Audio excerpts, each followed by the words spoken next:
My name is Adrienne Hayes, and I was 22 the day my own mother whispered the words that would echo in my mind for years to come. The graduation ceremony at Riverside University was supposed to be a celebration, but as I sat in my cap and gown among thousands of other students, I heard my mother lean over to my father in the bleachers behind me. Before we jump back in, tell us where you're tuning in from, and if this story touches you, make sure you're subscribed, because tomorrow, I've saved something extra special for you. Finally, she said, just loud enough for me to catch every syllable over the orchestral music. Now we can focus on the smart one. Adrienne's finally done with her little hobby degree. The words hit me like ice water. I turned slightly, catching a glimpse of my parents' faces. My father nodded, adjusting his glasses as he always did when he agreed with something particularly cutting.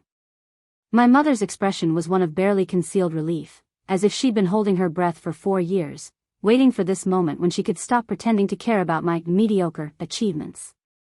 The dean's voice boomed across the outdoor amphitheater, calling names alphabetically, but I could barely focus. My hands trembled slightly as I clutched my program, the one that listed me among the thousands of graduates earning their Bachelor of Fine Arts in Digital Media Design. To everyone else in that crowd, it was an accomplishment. To my family, it was apparently just an expensive delay before the real focus could begin. Photography, my mother had scoffed when I first declared my major. You mean you want to take pictures for a living? While your sister is pre-med? She'd said it like I'd announced my intention to become a professional finger painter. The disappointment in her voice had been thick enough to cut. My sister Celeste sat 2 rows ahead of me in the family section, her pristine white coat gleaming in the afternoon sun. She'd driven down from Jefferson Medical School still wearing her lab coat from rounds, making sure everyone knew exactly how important and brilliant she was. At 24, she was already in her 2nd year of medical school, following the path my parents had mapped out since she was 5 years old. The golden child. The smart one. The one worthy of focus, attention, and pride. I watched as graduates around me beamed with joy, hugging friends, taking selfies, their faces glowing with accomplishment. But all I could think about was how my mother's voice had carried that particular tone of finality, like she was announcing the end of an unwanted obligation. The sun beat down mercilessly on the ceremony grounds, and I could feel sweat gathering under my graduation cap. Families around us cheered wildly as their children's names were called, but I knew that when Adrienne Hayes echoed across the amphitheater, the response from my section would be polite, obligatory clapping. The kind you give when your neighbor's kid graduates, not when your own daughter achieves something she's worked toward for 4 years. Hayes, Adrienne Marie. The announcement crackled through the speakers. I stood on shaking legs and walked across the stage, the tassel on my cap swaying with each step. The diploma felt substantial in my hands, real and earned, but as I looked out at the crowd, I saw my mother checking her phone while my father took a single, perfunctory photo. Celeste wasn't even looking up from her medical journal. Behind them, I caught sight of other families. Grandparents weeping with joy. Siblings jumping up and down. Parents holding homemade signs with their graduate's name emblazoned in glitter and pride. The contrast was stark and painful. As I returned to my seat, I heard my mother's voice again, this time speaking to someone beside her. Oh, this is just Adrienne's little art thing. Our real pride and joy is our other daughter, Celeste. She's going to be a surgeon. 2nd year at Jefferson Medical School. That's where the real brains in the family went. The stranger murmured something congratulatory about having such accomplished daughters, but my mother's response was swift and dismissive. Well, one accomplished daughter. Adrienne has always been more creative than academic. We're just glad she's finally finished with this phase so we can focus our resources where they'll actually make a difference. I felt something die inside my chest. Not my love for photography or digital design, but something deeper. The last vestige of hope that my family might someday see value in who I was rather than disappointment in who I wasn't. The ceremony continued around me, a blur of speeches about bright futures and unlimited potential. But all I could hear was that word echoing in my mind, finally. As if my graduation was relief from a burden rather than celebration of an achievement. What my parents didn't know, what they couldn't see as they planned to redirect their attention and resources toward their smart daughter, was that their overlooked child had been building something in the shadows. Something that would eventually force them to redefine everything they thought they knew about success, intelligence, and which daughter truly deserved their focus. But that revelation was still to come.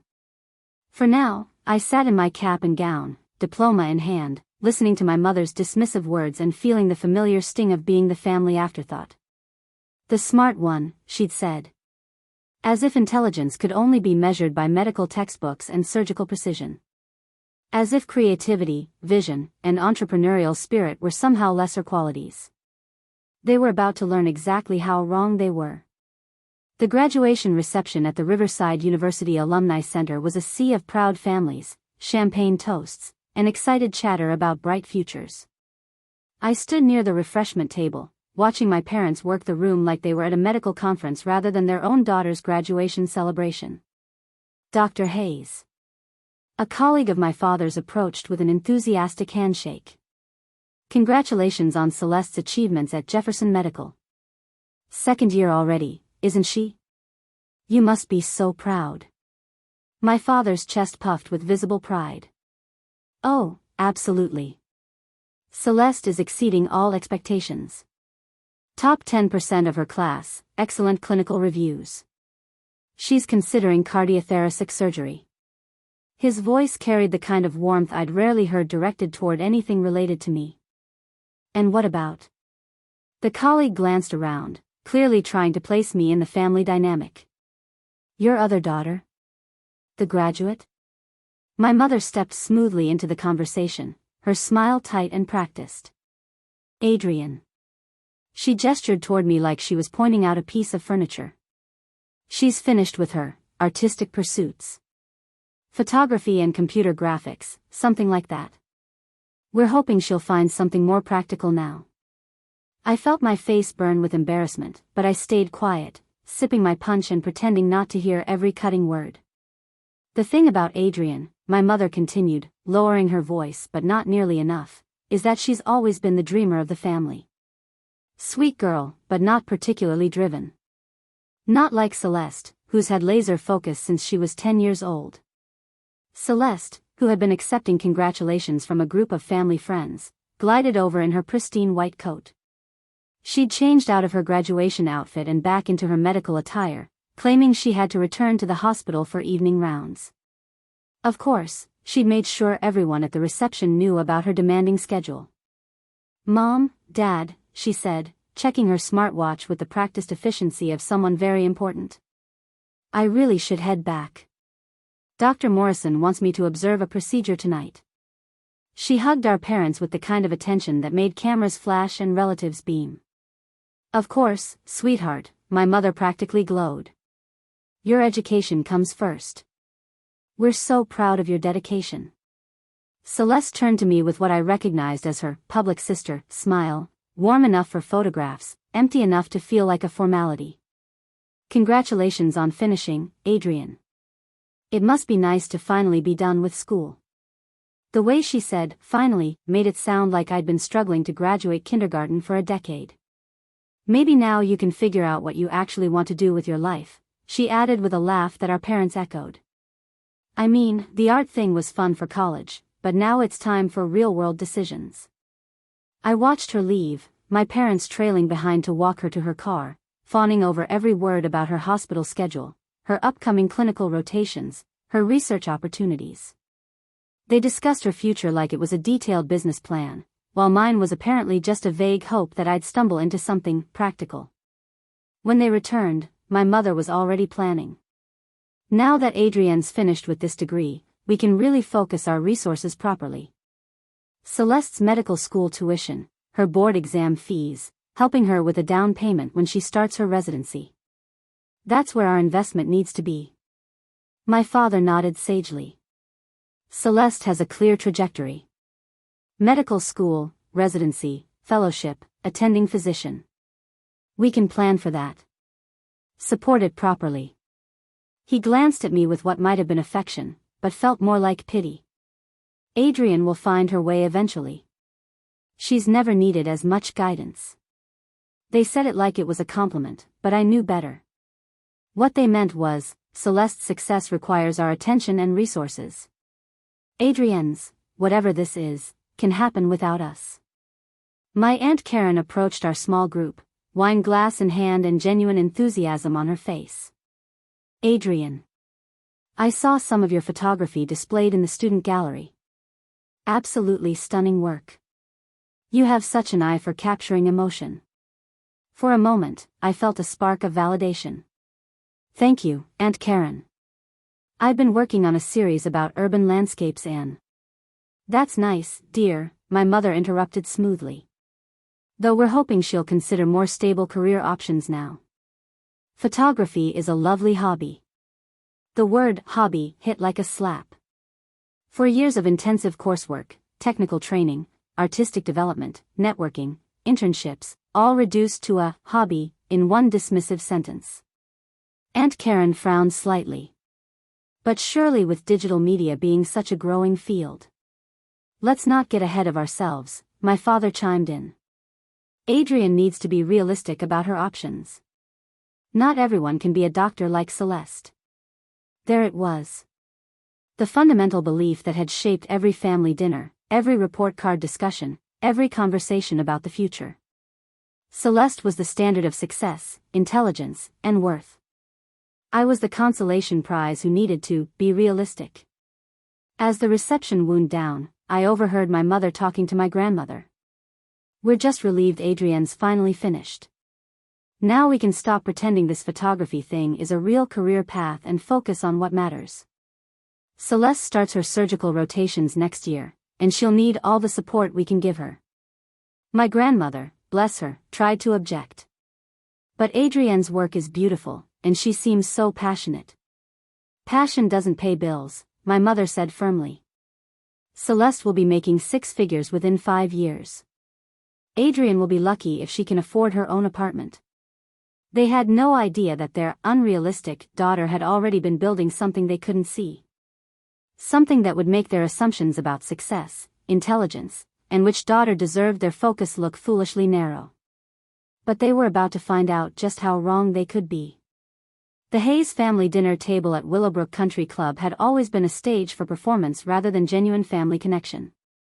2 weeks after my graduation, my parents had insisted on what they called a family planning dinner, though it quickly became clear that the planning involved everyone except me. The club's main dining room buzzed with the quiet conversations of Millbrook's professional elite. Crystal glasses clinked against fine china while soft piano music drifted from the corner where someone played gentle jazz standards. My parents had chosen their usual table by the window, the one that offered the best view of both the golf course and the other diners who might witness their family success. Celeste arrived 20 minutes late, still wearing scrubs under her blazer, making sure everyone in the restaurant noticed her medical attire. She slid into her chair with practiced efficiency, immediately launching into detailed descriptions of her latest clinical rotations while our parents hung on every word. Dr. Morrison says I have exceptional surgical instincts, she announced, cutting into her grilled salmon with the same precision she apparently demonstrated in the operating theater. He's already talking about fast-tracking me into cardiothoracic surgery programs. My father leaned forward, his eyes bright with pride. That's incredible, sweetheart. Cardiothoracic surgery, that's one of the most competitive specialties. The earning potential alone, my mother added, dabbing her lips with her napkin, 6 figures to start, easily 7 figures once you're established. Dr. Peterson's son just finished his fellowship, and he's already looking at houses in Beacon Hill. I pushed my pasta around my plate, feeling like a ghost at my own family gathering. Every few minutes, one of them would glance my way with the kind of polite attention you'd give a distant relative you're obligated to include in conversation. Adrienne's been looking for work, my mother finally said, the way someone might mention that the lawn needed mowing.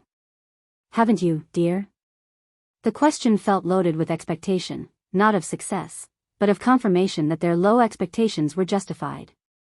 I've been exploring opportunities, I said carefully, not wanting to reveal too much about the projects I'd actually been developing. Celeste paused mid-bite. What kind of opportunities? I mean, what do people even do with photography degrees? Wedding photographer? Like, shopping mall portraits? Her tone wasn't intentionally cruel, which somehow made it worse. She genuinely couldn't conceive of photography as anything more substantial than weekend gigs and mall kiosks. There are actually many career paths in digital media, I started, but my father was already changing the subject.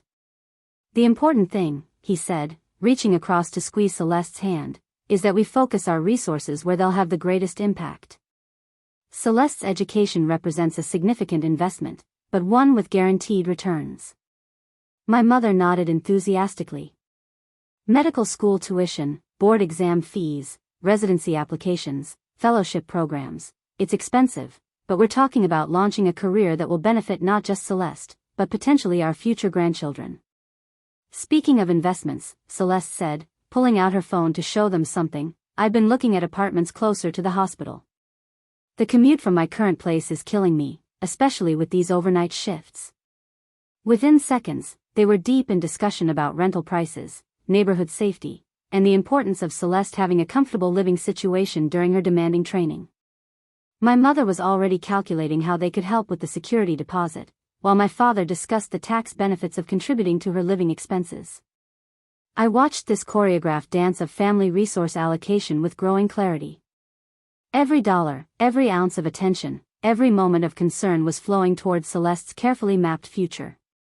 I wasn't just the afterthought, I was the footnote in their family success story. Adrienne should probably think about moving back home, my mother said suddenly, as if I weren't sitting right there. Save money while she figures things out. It's not like she has the kind of career trajectory that requires immediate independence. That makes sense, my father agreed.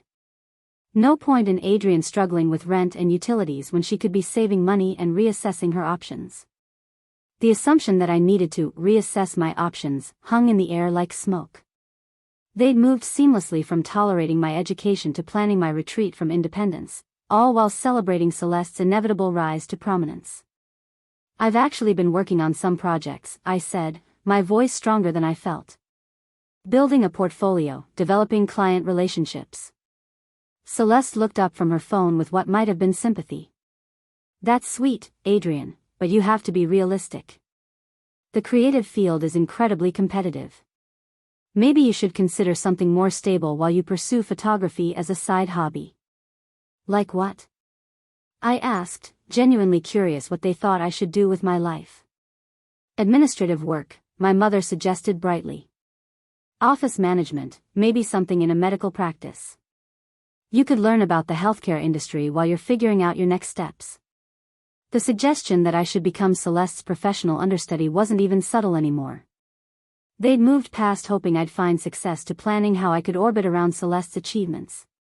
Dr. Morrison's practice is always looking for reliable staff, Celeste added helpfully. I could put in a good word.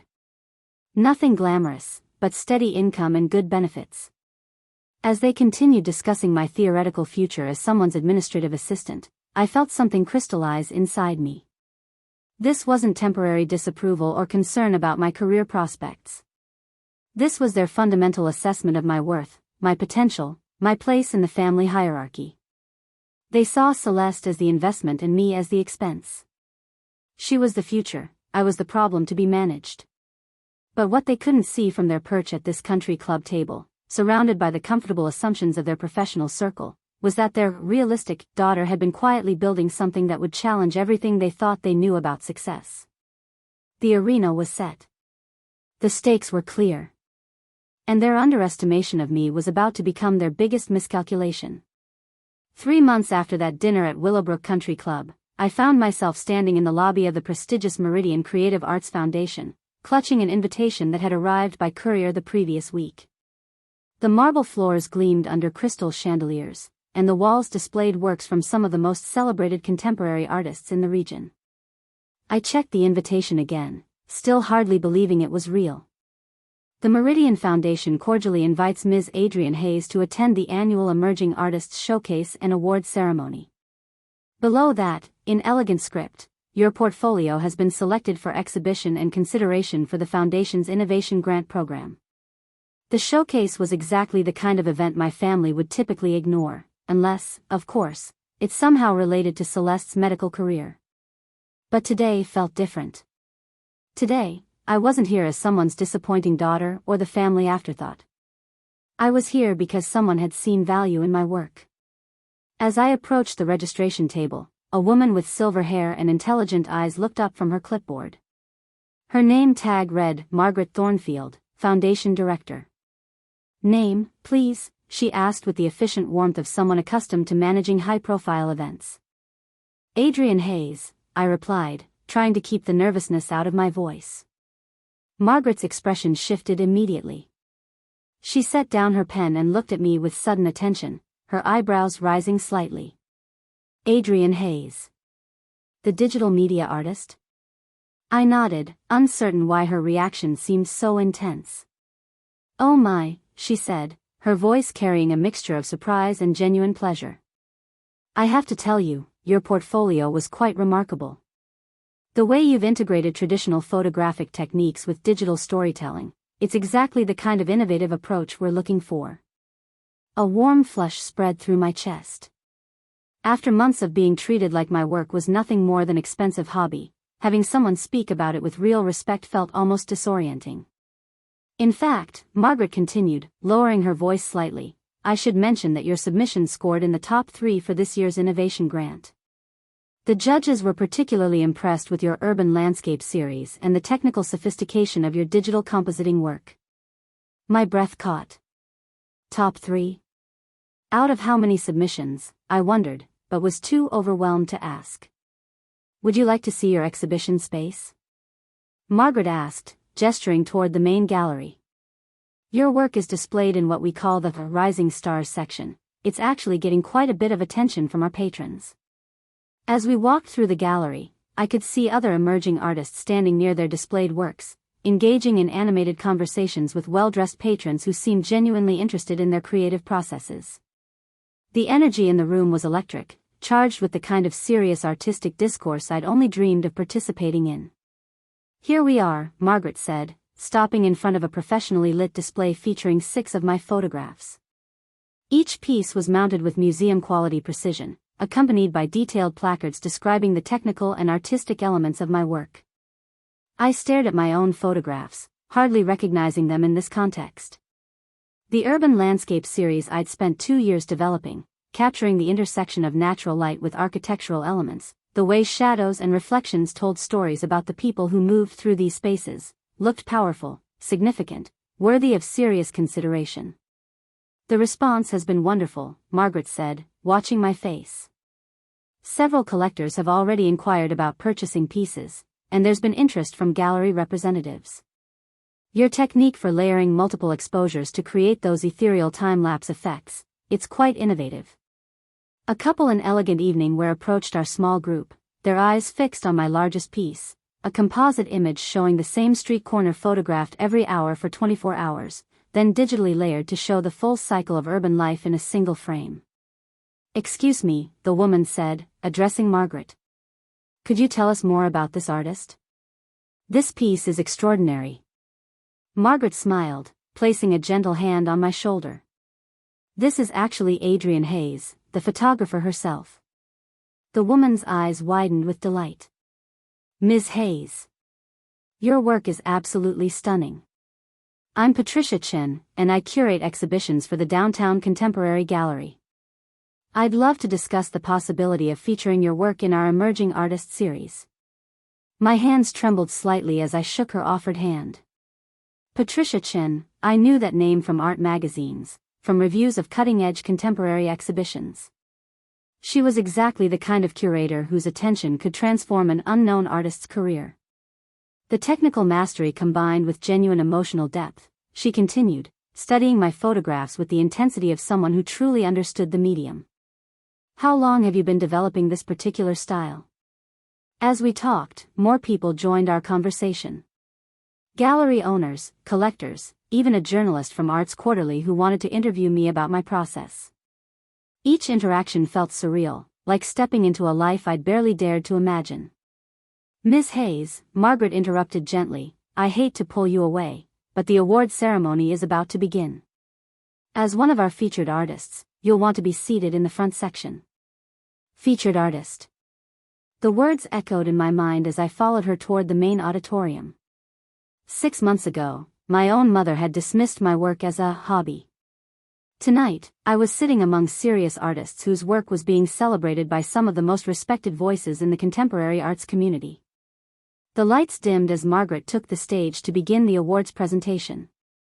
From my seat in the front row, I could see the entire audience: collectors, gallery owners, established artists, critics. People who understood that creativity wasn't just valid, but valuable. As Margaret began announcing the award categories, starting with community engagement and moving toward technical innovation, I felt something shifting inside me. This wasn't just recognition for my work.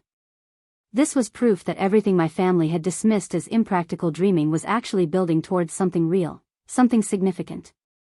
The first crack in their narrative had opened. Now I just had to see how wide it would spread. Margaret Thornfield stepped back to the podium, her voice carrying easily through the hushed auditorium. Before we announce this year's Innovation Grant recipient, I'd like to share some background about the selection process and this year's particularly exceptional candidate pool. She paused, scanning the audience with the practiced timing of someone who understood dramatic effect. The Meridian Foundation has been supporting emerging artists for over 30 years. In that time, we've seen remarkable talents come through our doors, but rarely have we encountered someone whose work demonstrates such a sophisticated understanding of both classical techniques and cutting-edge digital innovation. My heart hammered against my ribs. I tried to keep my expression neutral, but the way Margaret's eyes seemed to linger in my direction made my pulse race. This year's Innovation Grant winner represents something we value deeply: artistic vision combined with technical mastery and genuine commercial viability. Their work doesn't just push creative boundaries, it establishes new standards for what's possible in contemporary photography. She lifted a golden envelope from the podium. The recipient of this year's $50,000 Innovation Grant, along with a featured solo exhibition and mentorship program, is... The pause felt eternal. Adrienne Hayes, for her groundbreaking series Urban Temporal Landscapes. The applause erupted around me, but it sounded distant, muffled by the rushing in my ears. $50,000. A solo exhibition. Mentorship program. The words tumbled through my mind as I stood on unsteady legs, making my way toward the stage. Margaret embraced me warmly as I reached the podium, whispering in my ear, "This is just the beginning, dear. Your work is going to change things." As I accepted the Crystal Award, heavy, substantial, engraved with my name, the audience continued clapping. But more importantly, I could see phones being pulled out, people taking photos, networking conversations already beginning to form around my work. "Thank you," I managed into the microphone, my voice stronger than I'd expected. "This recognition means more than I can express. Art isn't just about personal expression, it's about finding new ways to help people see the world around them." After the ceremony, the networking reception felt like stepping into a different universe. Gallery owners pressed business cards into my hands. Collectors inquired about commissioning pieces. A documentary filmmaker wanted to discuss featuring my work in an upcoming project about innovative digital artists. Patricia Chen found me near the champagne table, her eyes bright with excitement. "Adrienne, I've been thinking about our conversation earlier. I'd like to propose something more substantial than just including you in a group show. What would you think about a solo exhibition? 6 months to develop new work, full marketing support, opening night reception, the complete package." I started, then stopped. 6 months ago, my mother had suggested I consider administrative work. Tonight, one of the city's most respected galleries was offering me a solo exhibition. "Take your time to consider it," Patricia continued, handing me her card. "But I should mention, based on the response to your work tonight, I think you're going to be fielding quite a few offers."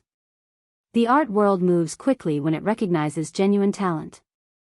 As if to prove her point, a tall man in an expensive suit approached our conversation. "Ms. Hayes? I'm David Richardson from Richardson & Associates. We represent high-end commercial clients, architectural firms, luxury real estate, corporate art collections. Your urban landscape work is exactly what several of our clients have been seeking." He handed me his card, the weight of the cardstock communicating serious business before I even read the gold embossing. We're talking about commissioned pieces in the $15,000 to $30,000 range, with potential for ongoing relationships. Your style would be perfect for the luxury development market. $15,000 to $30,000 per piece. I tried to keep my expression professional while my mind raced through the calculations. 3 or 4 commissioned pieces would equal what my parents assumed I might make in an entire year of realistic employment. There's something else you should know. Margaret appeared beside me, her voice carrying the tone of someone delivering particularly good news. The innovation grant comes with some additional opportunities we haven't announced publicly yet. The Meridian Foundation has partnerships with several major museums, and grant recipients automatically become eligible for their emerging artist acquisition programs. She lowered her voice conspiratorially. The Museum of Contemporary Arts has already expressed interest in acquiring one of your pieces for their permanent collection. Museum acquisitions at your career stage, that's extraordinary, Adrienne. That's the kind of recognition that changes everything. Museum acquisition. Permanent collection.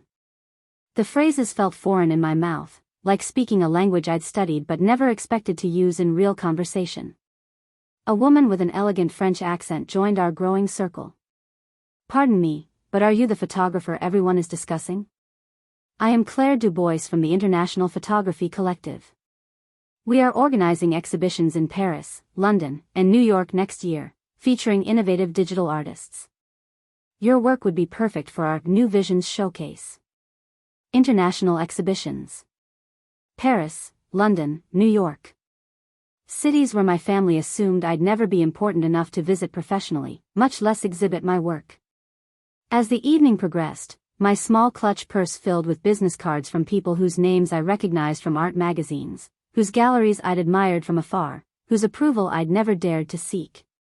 Each conversation revealed new opportunities, new validations of work my family had written off as impractical dreaming. Ms. Hayes, a young woman approached with a digital recorder. I'm Sarah Kim from Contemporary Arts Quarterly. Could I get a brief interview about your work and tonight's recognition? Our readers are always interested in emerging artists who are pushing boundaries. Contemporary Arts Quarterly.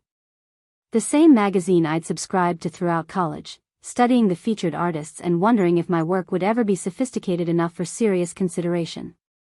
As Sarah set up her recorder, I caught sight of my reflection in one of the gallery's mirrors. The woman looking back at me wore confidence like a new dress, still getting used to the fit, but liking how it looked. This wasn't the tentative art student my family had dismissed, or the uncertain graduate they'd planned to manage back into their narrow definition of success. This was an artist. A professional whose work was being taken seriously by people who understood its value. The revelation was just beginning, but already I could feel the ground shifting beneath everything my family thought they knew about intelligence, success, and which daughter deserved their focus. The weeks following the Meridian Foundation Awards transformed my life into a carefully choreographed ballet of professional meetings, studio sessions, and strategic planning. I'd rented a proper studio space in the Arts District, a converted warehouse with soaring ceilings, north-facing windows, and enough room to work on the large-scale installations that galleries were suddenly requesting. My phone buzzed constantly with calls from Patricia Chen's gallery, commission requests from Richardson and Associates, and interview requests from arts publications. I'd invested in a proper business phone system, hired an accountant to manage the sudden influx of income, and even brought on a part-time assistant to help coordinate the growing demands on my schedule. The $50,000 innovation grant had been just the beginning. Within 6 weeks, I'd secured over $80,000 in commissioned work, with more projects pending approval. Patricia's gallery had sold 3 pieces from my showcase within days, and the Museum of Contemporary Arts had formally acquired Temporal Intersection No. 7 for their permanent collection. But perhaps most importantly, I'd begun developing the infrastructure of a sustainable artistic career. My website showcased a professional portfolio with proper documentation of my technical process. My studio included specialized equipment for the large format printing that high-end clients demanded. I'd established relationships with framers, shippers, and installation specialists who understood gallery quality standards. Every morning began with systematic planning.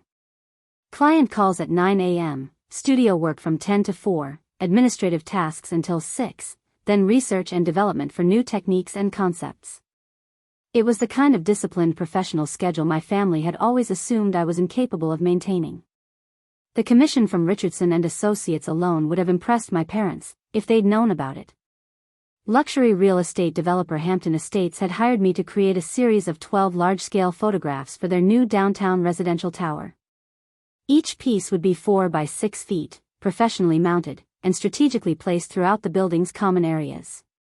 The total commission, $240,000. $240,000. More than my father made in a year at his established medical practice. I was installing new lighting equipment in my studio when my phone rang. The caller ID showed Meridian Foundation. Adrienne, it's Margaret Thornfield. I hope you have a moment, I'm calling with some rather extraordinary news. I set down my light meter and gave her my full attention. Margaret's calls had become harbingers of opportunities I'd never imagined possible. I've just received a call from the National Endowment for the Arts, she continued, her voice carrying barely contained excitement. They're launching a new initiative for emerging digital artists, and your work has been specifically recommended for their flagship program. The National Endowment for the Arts. Federal recognition for artistic achievement. I steadied myself against my work table. It's a $100,000 fellowship with a 2-year timeline, Margaret explained. The program is designed to support artists who are pushing technological boundaries while maintaining artistic integrity. Based on your innovation grant work and the response from the museum acquisition, they believe you're exactly the kind of artist who should represent this new initiative. $100,000. Federal fellowship. 2 years of supported artistic development. The numbers felt abstract, too large to process in the context of my parents' assumptions about my hobby. There's more, Margaret continued. The fellowship includes exhibition opportunities at the Smithsonian, documentation for a traveling exhibition, and mentorship with some of the most respected names in contemporary photography. Adrienne, this is the kind of recognition that establishes careers at the highest level. As Margaret continued outlining the fellowship details, I found myself taking notes with the same systematic precision I'd learned in my business courses. Application deadlines, portfolio requirements, interview processes. But this time, instead of desperately hoping to qualify for opportunities, I was being personally recruited for programs that typically receive thousands of applications. After ending the call with Margaret, I sat in my studio surrounded by the evidence of my rapidly evolving career. Commission contracts spread across my desk. Gallery correspondence detailing upcoming exhibitions. Equipment invoices for thousands of dollars worth of professional photography gear. Tax documents showing income that exceeded what my parents had ever imagined I could earn. But perhaps most significantly, I developed systems and processes that demonstrated the kind of strategic thinking my family had always assumed was beyond my capabilities. Client relationship management software to track commissions and deadlines. Financial planning spreadsheets that projected income and expenses 2 years in advance. Marketing strategies that had already generated inquiries from collectors in 3 different countries. My phone buzzed with a text from Patricia Chen. Adrienne, exciting news. The Times art critic wants to interview you for their Artists to Watch profile series. This could be huge for your career visibility. Available tomorrow at 2. The Times art critic. The same newspaper my parents read religiously, though they'd never noticed the arts coverage. The same publication that had profiled artists whose names they'd recognize if anyone bothered to discuss contemporary culture at our family dinners. I responded immediately, absolutely. Should I meet at the gallery or my studio? Her reply came quickly, studio, definitely. They'll want to photograph you with your work in progress. This is going to be a major feature. As I looked around my studio, I realized how completely my reality had shifted. 6 months ago, my mother had suggested I consider administrative work while pursuing photography as a side hobby. Today, I was coordinating interviews with major newspapers, managing 6-figure commissions, and being recruited for federal arts fellowships. The systematic approach I developed for building my career wasn't just producing income, it was creating the kind of professional reputation that commanded respect from institutions my family had never dreamed I could access. But they still had no idea any of this was happening. As far as they knew, I was still the family disappointment, probably struggling to find steady employment, hopefully ready to accept their realistic assessment of my limited prospects. Tomorrow's interview would change that. The Times piece would be published in 3 weeks, and unlike gallery exhibitions or industry recognition that stayed within artistic circles, newspaper coverage reached everyone. Preparing and narrating this story took us a lot of time, so if you are enjoying it, subscribe to our channel, it means a lot to us. Now back to the story. Including families who had never bothered to take their daughter's work seriously. The Times interview had been scheduled for a quiet Tuesday afternoon at my studio, but when arts critic Jonathan Whitman arrived with photographer Elena Vasquez, their expressions carried an intensity that suggested this story had evolved beyond a simple, artists to watch, profile. Ms. Hayes, Jonathan began, settling into the chair across from my desk while Elena began setting up her equipment. I have to be honest, this piece has taken an interesting turn since we first scheduled it. I poured coffee for both of them, maintaining the professional composure I developed over months of high-stakes meetings. Oh. How so? We've been investigating some irregularities in the contemporary arts market, he continued, pulling out a digital recorder. Specifically, instances where established galleries and collectors have been artificially inflating prices for work by artists with limited track records. When your name came up in our research, we expected to find another case of market manipulation. My stomach tightened. Elena continued adjusting her lights, but I could sense both of them watching my reaction carefully. Instead, Jonathan continued, we found something completely different. Your sales record, commission history, and institutional recognition are not only legitimate, they're extraordinary for someone at your career stage. He opened a thick folder and spread several documents across my work table. Gallery sales receipts, museum acquisition records, federal fellowship documentation. My entire professional trajectory laid out in official paperwork. The Museum of Contemporary Arts paid $28,000 for temporal intersection number 7, he said, pointing to one document. For context, that's more than they typically spend on works by artists with decades of established careers. When we asked their acquisition committee about the decision, they called your work transformational. Elena had begun photographing me as Jonathan spoke, but her camera work felt secondary to the investigation unfolding across my desk. The Richardson and Associates Commission, Jonathan continued, lifting another document. $240,000 for 12 pieces. We verified this directly with Hampton Estates. The developer's art consultant told us they've never commissioned work at this price point from an emerging artist. He paused, studying my face. Ms. Hayes, can you explain how someone whose university professors describe as talented but unexceptional managed to achieve this level of professional success within months of graduation? My university professors had described me as unexceptional. The words stung, but they also clarified something important. If even my educators had underestimated my potential, no wonder my family had written off my career prospects entirely. I'm not sure what my professors told you, I said carefully, but I suspect they based their assessments on classroom performance rather than professional application. Jonathan nodded, making notes. That's exactly what we found. Your academic record shows solid but unremarkable grades. B+ average, no special recognitions, standard portfolio work. Yet your professional portfolio demonstrates technical sophistication and artistic vision that seems to have emerged fully formed after graduation. Elena had moved to photograph my studio space, documenting the professional equipment, the works in progress, the commission contract spread across my planning boards. We've also discovered something else, Jonathan said, lowering his voice slightly. There are rumors in the arts community about your family background.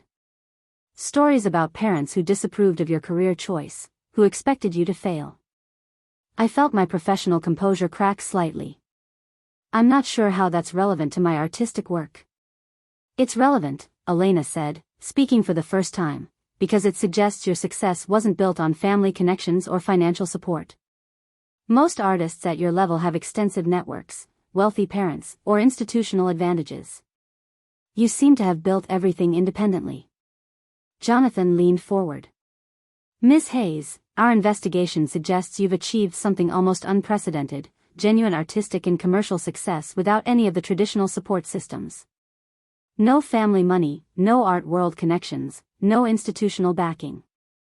Just talent and strategic thinking. He pulled out another document, this one showing my financial records, properly redacted, but clearly obtained through legitimate journalism channels. Your income this year will exceed $400,000, he said quietly. Revenue from commissions, sales, grants, and fellowships.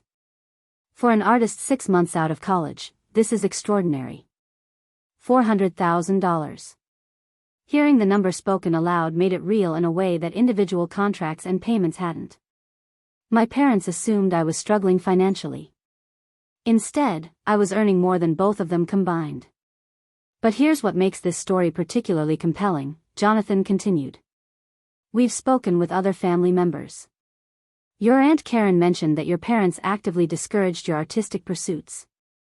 Your sister apparently told colleagues at Jefferson Medical that her family was relieved when you finished your art phase. The betrayal cut deeper than I'd expected. Celeste had been discussing my supposed failure with her medical school colleagues. My family had been so confident in my lack of prospects that they'd shared their relief publicly. Ms. Hayes, Elena said, lowering her camera, we'd like to tell this story properly. Not just as an arts feature, but as an investigation into assumptions about creative careers, family support systems, and what success actually looks like. The art world, Jonathan added, loves stories about overnight success or family dynasties. But your story is different. It's about systematic professional development, strategic career building, and proving that artistic careers can be financially viable when approached with business intelligence. I looked at the documents spread across my table, then at Elena's photographs of my studio, then at Jonathan's notes documenting my professional achievements. There's one more thing, Jonathan said, pulling out a final document. The National Endowment Fellowship announcement. When that's published next week, your name will be listed among the most promising artists in the country. Federal recognition that contradicts every assumption your family has made about your potential. He closed his folder and met my eyes directly. Ms. Hayes, are you ready to tell the world how wrong they were? The question hung in the studio air, heavy with implications that extended far beyond art criticism or career profiles. Because this wasn't just about proving my artistic merit anymore. This was about systematic documentation of achievements that would force everyone, including my family, to confront their fundamental misconceptions about intelligence, success, and which daughter had actually built something extraordinary. The Times article published on a Sunday morning in October, occupying the entire front page of the arts section with Elena's striking photograph of me in my studio, surrounded by large-scale prints and professional equipment. The headline read, The $400,000 Question, How an Unremarkable Graduate Built an Art Empire in 6 Months. But it wasn't just the newspaper coverage that changed everything. Jonathan's investigation had attracted attention from other publications, and suddenly my story was being featured across multiple platforms. Art Forum ran a technical analysis of my digital compositing techniques. Forbes included me in their 30 Under 30 list for arts and culture. Even CNN's business section picked up the story, framing it as an example of creative industry's economic potential. The phone in my studio rang constantly. Gallery inquiries from Los Angeles, Chicago, and Miami. International collectors requesting commissioned pieces. Documentary filmmakers wanting to follow my creative process. Corporate clients offering 6-figure contracts for advertising campaigns. But perhaps most significantly, the National Endowment Fellowship announcement had been moved up due to media interest. Instead of a quiet bureaucratic press release, my federal recognition was now being positioned as validation of the new model for artistic careers that journalists were writing about. I was updating my client management system when Margaret Thornfield called with news that would change everything. Adrienne, I hope you're sitting down, she said, her voice carrying an excitement I'd never heard before. I've just received a call from the Whitney Museum in New York. They want to discuss acquiring not just one piece, but an entire series for a major exhibition they're planning. The Whitney Museum. One of the most prestigious contemporary art institutions in the world. They're organizing a show called Digital Futures, Contemporary Photography in the Information Age, Margaret continued. It's scheduled for next spring, and they want your urban landscape series to anchor the exhibition. We're talking about a career-defining opportunity, Adrienne. As she outlined the details, wall space, catalog inclusion, opening night reception, national media coverage, I found myself taking notes with the systematic precision that had become second nature. But internally, I was calculating something else entirely. The Whitney exhibition would coincide with my parents' annual medical conference in New York. The same conference where my father presented research papers and my mother networked with other physicians' spouses. The same social circle where Celeste's achievements were regularly discussed and celebrated. "Margaret," I said carefully, "when would the opening reception be held?" "April 15th, she replied. "Why do you ask?" "April 15th, exactly when the medical conference traditionally held its gala dinner, the social highlight of the event where my family had spent years discussing Celeste's rising career while apologizing for their artistic daughter." After ending the call, I sat in my studio contemplating the convergence of timing. My family would be in New York for their professional obligations, completely unaware that their dismissed daughter was simultaneously being celebrated at one of the city's most important cultural institutions. But there was more developing beyond even the Whitney opportunity. Patricia Chen had been coordinating with galleries in London and Paris for a potential international tour of my work. The Richardson and Associates Commission had led to inquiries from luxury developments in 3 major cities. And most significantly, I'd been approached about establishing my own gallery space, not as an artist displaying work, but as a business owner curating and representing other emerging artists. The financial projections were staggering. My accountant had prepared detailed reports showing projected income exceeding $800,000 for the following year, with potential for 7-figure annual revenue once international sales and gallery ownership were fully operational. But perhaps most importantly, I'd begun receiving inquiries from universities wanting me to guest lecture about entrepreneurship in creative fields. The same academic institutions that had produced professors who considered me unexceptional were now seeking my expertise about building sustainable artistic careers. Harvard's Business School had invited me to speak at their Innovation in Creative Industries symposium. Yale's Art School wanted me to conduct a workshop on digital technology and contemporary photography. Even my own alma mater, Riverside University, had reached out about establishing an annual lecture series in my name. I was reviewing the Harvard speaking engagement contract when my phone buzzed with a text from a number I didn't recognize. "Ms. Hayes, this is Dr. Patricia Morrison from Jefferson Medical School. I understand you're Celeste Hayes' sister. I'd like to discuss a project that might interest you." Dr. Morrison. The same attending physician whose approval Celeste constantly sought, whose mentorship represented the pinnacle of her medical school aspirations. I called the number immediately. "Ms. Hayes, thank you for calling back so quickly," Dr. Morrison said. "I'll be direct, we're developing a new medical center, and we need someone with your specific expertise in architectural photography and digital imaging for our marketing campaign." She paused, then continued with obvious enthusiasm. "Your work at the Hampton Estates project has generated significant attention in the luxury development community. Our architects believe your style would be perfect for showcasing our new facilities." The contract she described was substantial, $180,000 for a comprehensive photography campaign, including both interior and exterior architectural documentation, plus digital compositing work for marketing materials. "I should mention," Dr. Morrison added, "Celeste speaks of you often. She's incredibly proud of your success, though I get the impression your family doesn't fully understand the scope of what you've achieved." Celeste spoke of me often? With pride? This contradicted everything I'd observed about her dismissive attitude toward my career. "Dr. Morrison," I said carefully, "I'm curious what Celeste has told you about my work." "Oh, she's shown us your museum pieces, your gallery exhibitions, the magazine profiles. She's quite amazed by your achievements, actually. I think she feels somewhat guilty that your family didn't recognize your potential earlier." The revelation hit like cold water. Celeste had been following my career developments, sharing my successes with her colleagues, feeling guilty about our family's treatment of my aspirations. While my parents remained oblivious to my professional trajectory, my sister had been quietly documenting my achievements. "In fact," Dr. Morrison continued, "Celeste mentioned that your parents still don't understand that you're now earning more than both of them combined." She finds it rather ironic, given how much they worried about your financial prospects. Earning more than both of them combined. The math was accurate, but hearing it articulated by someone in Celeste's professional circle crystallized just how dramatically the narrative had shifted. My family's assumptions about my limited potential weren't just wrong, they were spectacularly, measurably, publicly incorrect. And soon, the entire world would know exactly how wrong they'd been.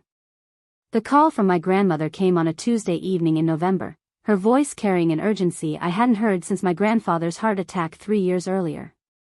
"Adrienne, sweetheart, I need to see you. There's something important we need to discuss about your family." Her tone suggested this wasn't a casual request for coffee and catching up. We met at Riverside Gardens, the quiet cafe near her assisted living community where she'd always taken me for serious conversations. Grandma Rose had never participated in my parents' dismissive assessments of my potential, but she'd also never directly challenged them. Today, however, her expression carried a determination that felt almost militant. "Adrienne," she began, setting down her teacup with deliberate precision, "I've been doing some research on my own. Reading newspapers, looking up articles online, asking my friends who understand art about what you've accomplished." She pulled out a manila folder thick with printed articles, photographs, and handwritten notes. "I know your parents think I'm just a sentimental old woman who doesn't understand modern careers, but I understand more than they realize." The folder contained everything. Every newspaper article, magazine profile, gallery review, and fellowship announcement from the past 6 months. She'd been systematically documenting my professional achievements while my own family remained oblivious. "This Whitney Museum exhibition," she said, pointing to a printed announcement. "I called them directly. Spoke to the curator. Do you know what she told me about your work?" I shook my head, genuinely curious about my grandmother's independent investigation. "She said you're being discussed as one of the most promising photographers of your generation. That museums across the country are competing to acquire your pieces. That your technical innovations are being studied by other artists and taught in graduate programs." Grandma Rose's voice grew stronger as she continued. "She also told me something else. The monetary value of your work. Adrienne, that woman explained to me that a single photograph of yours now sells for more than your father makes in 3 months." She leaned forward, her eyes intense. "And that's when I realized what's been happening in this family. Your parents aren't just underestimating you, they're actively choosing not to see your success because it contradicts their entire understanding of how the world works." The accusation hung between us like smoke. My grandmother had articulated something I'd sensed but never fully confronted, that my family's continued ignorance of my achievements wasn't passive oversight, but willful blindness. "I decided to conduct a little experiment," she continued, opening her notebook to reveal carefully documented conversations. "Over the past month, I've mentioned your successes to your parents in various ways. Casual comments about seeing your name in the newspaper, questions about your career, references to articles I'd read." She flipped through her notes, reading direct quotes. "Your mother, October 15th, oh, Rose, you're so sweet to encourage Adrienne's little hobby. Your father, October 22nd, we're just glad she's finally out of school so she can focus on finding real work." The dates continued, each entry documenting my parents' consistent refusal to acknowledge evidence of my professional success that my grandmother had explicitly presented to them. "November 3rd, she read, I showed your mother the Times article directly. Her response, these art magazines always exaggerate. It's probably just a small local gallery trying to seem important." My grandmother closed the notebook and fixed me with a stare that reminded me why she'd been such a formidable school principal before retirement. "Adrienne, your parents have been presented with clear evidence of your success multiple times, and they've dismissed every single piece of information that doesn't fit their predetermined narrative. This isn't ignorance anymore. This is conscious denial." She pulled out one final document, a letter written in her careful handwriting. "I've written a detailed summary of your actual achievements for your parents," she said. "Professional income, institutional recognition, critical acclaim, everything documented with sources and dates. I'm planning to present this to them at Thanksgiving dinner, in front of the entire extended family." My stomach clenched. Thanksgiving dinner was 3 weeks away, and it would be the first time I'd seen my parents since the graduation reception 6 months earlier. "Grandma," I said carefully, "I appreciate what you're trying to do, but..." "But nothing," she interrupted with surprising firmness. "Adrienne, you've built something extraordinary, and your own family is pretending it doesn't exist. That's not just unfair to you, it's embarrassing for them." She leaned back in her chair, her expression softening slightly. "I've lived long enough to watch your parents build their entire identity around being Celeste's parents. The successful doctor's parents. The family that produced a surgeon. They've invested so much in that story," she continued, "that acknowledging your success would force them to admit they've been wrong about everything. About intelligence, about practical careers, about which daughter deserved their attention and resources." The analysis cut deeper than I'd expected because it rang completely true. My success wasn't just professionally inconvenient for my parents, it was existentially threatening to their understanding of themselves. "But here's what they don't understand," Grandma Rose said, pulling out a financial document I hadn't seen before. "I had my accountant do some research on earning potential in different fields. Do you want to know what a successful surgeon makes annually?" She slid the paper across the table. "Celeste, if she follows her current trajectory, will eventually earn between $400,000 and $600,000 per year. Excellent income, certainly." She pointed to another section of the document. "But according to these projections, based on your current contracts and growth trajectory, you'll be earning over $1 million annually within 3 years. Not from some lucky break or family connections, but from systematic business development and artistic excellence. $1 million annually." The number felt abstract, but the documentation showed clear progression from my current income through projected expansion of gallery representation, international sales, and business development. "Adrienne," my grandmother said, gathering her papers with decisive efficiency, "your parents spent years worrying about your financial security while actively discouraging the career path that's made you more financially successful than they ever imagined possible." She stood up, shouldering her purse with the determination of someone who'd made an unalterable decision.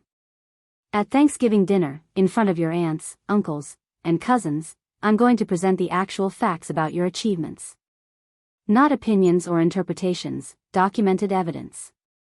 She paused at the cafe door, looking back with a smile that mixed affection with steel. "It's time your family learned the truth about which daughter actually built something extraordinary." Thanksgiving dinner at my parents' house in Millbrook Heights had always followed the same rigid choreography. Extended family gathered in the formal dining room, my mother orchestrating conversations like a symphony conductor, my father holding court with medical anecdotes, and Celeste serving as the evening's featured performer with updates about her surgical rotations and academic achievements. This year felt different from the moment I walked through the front door. Cousin Michael, who'd barely acknowledged my existence at previous gatherings, immediately approached with genuine enthusiasm. "Adrienne, I saw your piece in Forbes. Creative Entrepreneur of the Year, that's incredible. My marketing firm has been following your work. We'd love to discuss collaboration opportunities sometime." Before I could respond, my Aunt Karen joined the conversation, her voice carrying excitement I'd never heard directed toward my career. "I've been telling everyone about your museum exhibitions. My book club is planning a trip to New York specifically to see your Whitney show. We're so proud." I glanced toward my parents, who were greeting other guests near the kitchen. My mother's smile looked strained, my father's attention seemed deliberately focused elsewhere. They were clearly aware of the conversations happening around my professional achievements, but their body language suggested deep discomfort with the evening's unexpected focus. Grandma Rose arrived precisely at 6 p.m., carrying a leather portfolio that immediately drew my mother's suspicious attention. She dressed for battle in her best navy suit, her silver hair perfectly styled, wearing the same expression she'd worn when addressing unruly school boards during her principal years. "Rose, how lovely," my mother said, her voice carrying the forced brightness she used when managing situations beyond her control. "You look wonderful. Can I get you some wine?" "Thank you, dear, but I'll wait until after dinner," Grandma Rose replied, setting her portfolio prominently on the side table where everyone could see it. "I have some family business to discuss that requires everyone's full attention." The portfolio sat there like a loaded weapon throughout cocktail hour, while conversations increasingly centered around my career developments. Uncle Tom asked detailed questions about gallery representation. Cousin Sarah wanted to know about the technical aspects of digital photography. Even my teenage nephew Jason, usually glued to his phone, peppered me with questions about creative entrepreneurship. Adrienne's work is being featured in museums across the country, Aunt Karen announced to the room during appetizers. She's completely revolutionized how we think about photography as fine art. My father's jaw tightened. My mother's smile became increasingly rigid. Celeste, who had arrived late from the hospital, looked genuinely confused by the focus of family conversation. When we moved to the dining room for dinner, Grandma Rose positioned herself strategically across from my parents, her portfolio within easy reach. The traditional blessing proceeded normally, but the underlying tension was palpable. Before we begin eating, Grandma Rose announced, her voice carrying the authority that had commanded respect for 40 years in education, "I'd like to address some family business that's been troubling me." She opened her portfolio and spread documents across the white tablecloth with methodical precision. Bank statements, museum acquisition letters, gallery contracts, fellowship announcements, newspaper articles. The evidence of my professional life laid out like exhibits in a trial. "For 6 months," she began, her voice steady and clear, "I've been documenting Adrienne's professional achievements. Not because I doubted them, but because I wanted irrefutable evidence for this conversation." My mother reached for her wine glass with trembling fingers. My father's face had gone pale. "Adrienne's income this year," Grandma Rose continued, pointing to financial documents, "exceeds $400,000. Her projected earnings for next year approach $800,000. Within 3 years, financial analysts predict she'll be earning over $1 million annually." The dining room fell silent except for the soft clink of someone's fork against their plate. "The Whitney Museum," she held up an official letter, "has acquired her work for their permanent collection and is featuring her in a major exhibition. The National Endowment for the Arts has awarded her a federal fellowship. Harvard Business School has invited her to lecture about entrepreneurship." Uncle Tom leaned forward, studying the documents with obvious respect. "Jesus, Adrienne. I had no idea you'd achieved this level of success." "Neither did her parents," Grandma Rose said pointedly. "Despite multiple attempts to inform them, they've consistently dismissed every achievement as insignificant or temporary." My father found his voice.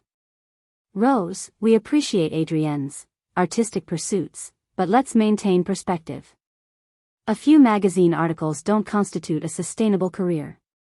Grandma Rose slid a document directly in front of him. "This is a 3-year contract with Richardson and Associates for $720,000. This is the Whitney Museum acquisition letter for $45,000. This is documentation of 5 other museum collections that have acquired her work." She turned to my mother. "Margaret, you've spent years worrying about Adrienne's financial security while she was building a career that's already more financially successful than your husband's medical practice." The accusation hung in the air like smoke. My mother's face flushed red, then white. "But the most telling evidence," Grandma Rose continued, pulling out her notebook of recorded conversations, "is how you've responded when presented with proof of her success. October 15th, Adrienne's little hobby. November 3rd, these art magazines always exaggerate." She read each dismissive quote aloud while my parents shrank visibly in their chairs. "You haven't just been unsupportive," she concluded.